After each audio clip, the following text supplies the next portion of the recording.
Today, we are diving into a huge question for a tiny movement. How can a tiny home on wheels become a legally recognized permanent house? For so many people, the dream of simple living gets totally stuck in this confusing regulatory maze. But what if the solution has been hiding in plain sight this whole time? Let's unpack the legal puzzle that could really unlock the future of tiny living. This is it. This is the fundamental question that creates such a massive headache for owners.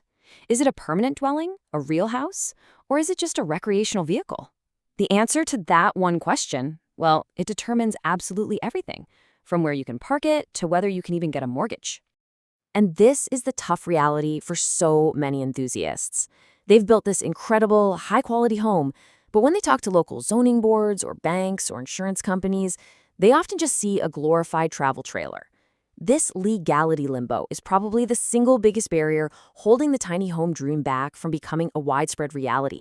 So here's our game plan for this explainer. First, we're going to dig into that gray area tiny homes are stuck in. Then we'll look at a really crucial distinction between manufactured and modular homes. That's going to lead us straight to the legal exit ramp, a solution that's been there all along. After that, we'll break down the certification process that makes it all possible. And finally, we'll see how a tiny home officially makes the jump from wheels to a permanent foundation.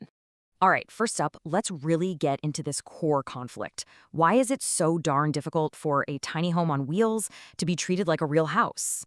Well, the problems are very real, and they're a huge deal. Local zoning boards, they often flat out prohibit people from living in an RV full time.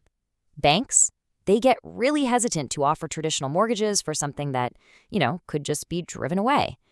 And insurance companies, they struggle to even classify them, which can lead to really poor coverage. It all just adds up to a real lack of security and peace of mind for the homeowners. Now, here's where it gets really interesting. The solution here isn't about creating a bunch of new laws. It's actually about understanding the laws we already have. And it all hinges on the legal difference between two types of factory-built housing. Okay, so this is the key definition, and it comes from the Department of Housing and Urban Development, or HUD. A manufactured home is legally defined by being built on a permanent chassis, that's the steel frame with the wheels underneath, and that little phrase, permanent chassis, that's what usually lumps tiny homes on wheels right into this category, along with all its restrictions. And now, the difference is just stark when you see them side by side. On the left, you've got your manufactured home. It's built to a federal HUD code, and it's designed to be movable. But on the right, you have a modular home. It's built to the same state and local codes as any other house in the neighborhood, and it is not designed to be moved once it's installed. So this begs the question, how can a tiny home on wheels legally become a modular home? And that's where we find our solution. It turns out federal law already provides a way out, a legal pathway to make that exact switch. This is the big reveal, right here. The problem isn't a lack of laws, it's a lack of awareness about the laws that are already on the books. A clear legal path for a tiny home on wheels to be recognized as a permanent dwelling, it's existed for decades. And here it is, the key that unlocks the whole thing. It's a specific rule in the Code of Federal Regulations, 24 CFR, section 3282.12. You could say this is the hero of our story. It provides the legal mechanism for a structure that looks like a manufactured home to be officially excluded from that definition. I love this analogy, a statutory exit ramp. It literally lets a manufacturer take their tiny home on wheels off the manufactured home highway and merge it smoothly onto the modular home local road, where it's treated just like any other house. So how does a tiny home actually take this exit ramp? Well, this is crucial. The power isn't with the buyer or some local official, it's with the manufacturer. It all comes down to a specific 4-point certification that they have to make. These are the 4 simple but incredibly powerful declarations.